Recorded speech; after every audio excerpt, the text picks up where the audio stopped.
Hi, I'm Dr. Bob Lyon, here to talk to you about this site and about what it is that we're going to try to accomplish this summer. My family settled here in the spring of 1789, just 4.5 months after the first white settler, John B. Hendy. We've been here for a long time. This is the first of several infomercials that'll appear on this site over the next few months. We will present factual information about what really goes on behind the scenes in Chemung County. There will be links that you can go to on the left side of this page that will allow you to get more detailed information about me, detailed information about what I refer to as the machine here in Chemung County. I really believe that once the general public has had an opportunity to come to this site, view the informative productions that we put on here, watch the commercials on television, which will all direct you to this website so that you can be informed and make the right decision. I'd normally rather make out with an alligator in a phone booth than to get involved in politics. After all, politics are just a nonsensical game of misinformation and smoke and mirrors. Some of you know me as a builder. Some of you know me as a forensic specialist who identified over 550 of the World Trade Center victims. Some of you know me as a farmer. Some of you know me as a crazy mouth mechanic, as many of you are my patients. But perhaps the most notable thing that I have accomplished, and what I probably am best known for, is the rebirth of Eldridge Park. It was truly born out of the ashes of 9/11. And I would like you to listen to what some of my friends have to say about the project at Eldridge. It was so exciting and so special and so much fun. The community has gotten together and it's a wonderful project. You knew that it was something very special, and that's what this whole thing is about. I will support Art Lowry for sheriff with the same passion and conviction and drive that caused me to rebuild Eldridge Park. He has worked with the department for 27 years. You'll hear more about that in my support, the section where I support Art Lowry. He's a wonderful man. So let's get back to the machine. What is it? What is the machine? Well, the machine is the group of Republicans that run this county. It's made up of many, many different parts, many different people. But there are two parts of the machine that you're going to learn that have got to go. They're worn out. They need to be replaced. One of those parts is called D.A. Whedon Wetmore. To find out why it is he will not be our next DA, in my opinion, read the section of my website called Overhauling the Machine. It's long, and it's long for a reason.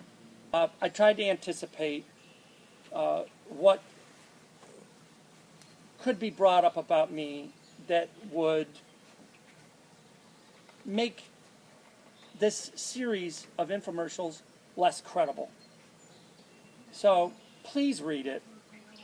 It will blow you away when you hear what Whedon Wetmore is doing and has done, using his political influences, using his autonomy to make decisions as to what cases he wants to try and which ones he doesn't want to try, based, of course, on who is involved. Was this perpetrator well connected to him? Was it perhaps a local big businessman who provided him with a lot of money for his last campaign?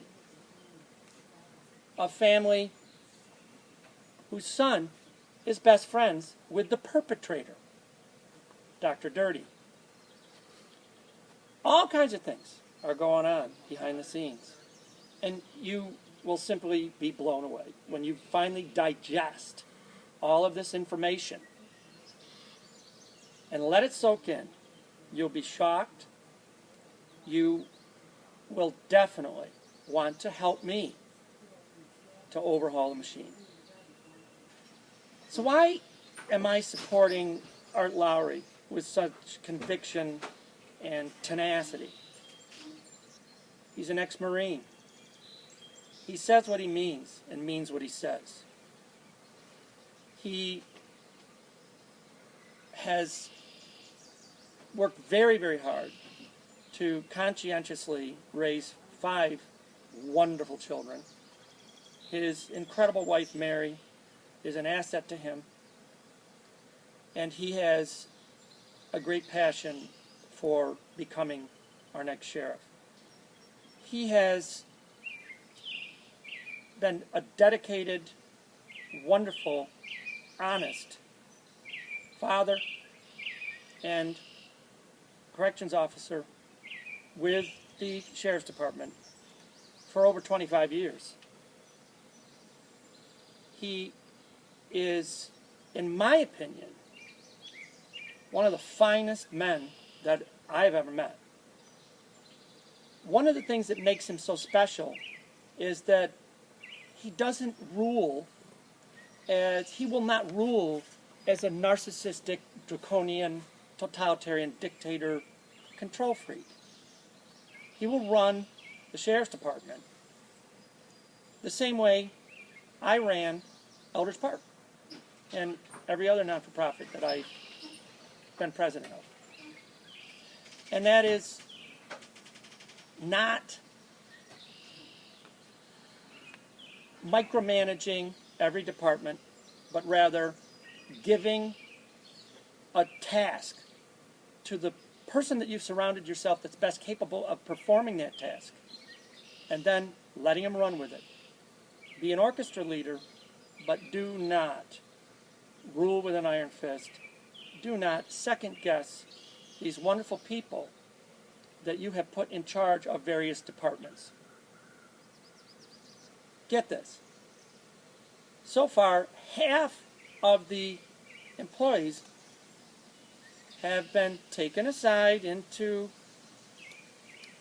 closed-door sessions, on the phone, in person. 97% of the Sheriff's Department employees, COs, deputies, etc., are voting for Art Lowry and are not going to go on camera and say nothing against Chris Moss, because he will have their jobs, he will have their pensions, he will make life a living hell for these individuals. Has actually flexed his biceps and has told numerous individuals that he tells God what to do. Chris Moss tells Jesus what to do. Okay? Now, I'm not an especially religious person. I believe in God, and I say prayers at my bedside every night. But if I'm presented with a person, a human being, that tells me that they tell God what to do, and they tell Jesus what to do, that makes me want to throw up. Now, what were my beginnings with Chris Moss? I mean, how did I get to know this guy? Well, Chris, when he wasn't a narcissistic, draconian, totalitarian dictator Hitler, he was an investigator for the Sheriff's Department, worked with me in forensics. I would identify the dead bodies. He would stand at my side, hold this, hold that, hold the flashlight, push the x-ray button, whatever, and then afterwards take the information about who the decedent actually was to the families and did all the paperwork. I liked working with Chris Moss. I even had his bumper stickers on my cars during his first and second election. But the Chris Moss that I used to know and like is dead. That man no longer exists. Absolute power corrupts absolutely. And to quote our honest Abe, Abraham Lincoln, if you really, really, really want to know a man's true character, give him power.